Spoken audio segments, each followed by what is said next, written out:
Perang dagang berlanjut. Apa serangan Amerika selanjutnya? Video berikut ini adalah informasi berdasarkan data valid yang telah dikaji oleh para pakar sehingga bukan saja memprediksi, namun bisa dijadikan acuan pemerintah untuk membuat kebijakan. Kita semua tahu bangsa Indonesia saat ini sedang euforia masalah Kalimantan dan jangan pernah pindah ke hati mantan. Itu menjadi diskusinya. Tetapi mengelola negara tidak boleh berhenti di satu sektor itu saja. Kembali ke video sebelum ini. Kita mengatakan BUMN sebaiknya tidak di bawah kementerian. Buatlah seperti Temasek Singapura, pakai undang-undang PT, undang-undang perusahaan saja, tidak di bawah undang-undang kementerian. Adakah yang mulai paham dengan maksud video tersebut? Begini strategi besar perang Amerika versus China, atau dalam bahasa akademi militernya adalah Thucydides Trap War. Kalau menterinya belum pernah ikut Lemhanas, pasti nggak paham apa itu Thucydides, sehingga kebijakan sering salah lihat perang antar negara. Bahkan dianggapnya nggak ada yang namanya warfare itu. Perang itu seakan sudah selesai sejak Perang Dunia Kedua berakhir di tahun 45. Sekarang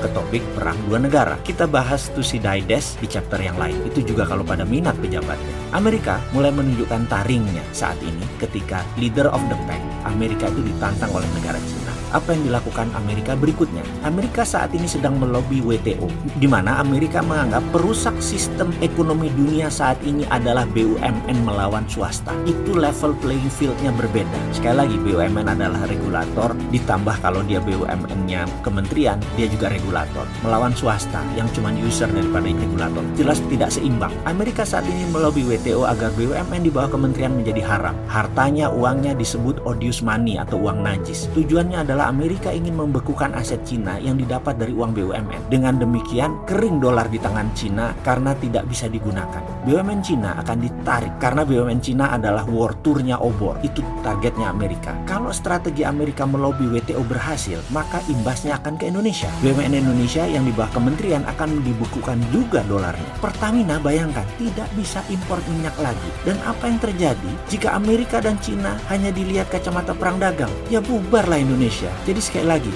Amerika dan Cina itu bukan perang dagang. Itu benar-benar perang abad 21. Jadi jangan naif melihat keduanya.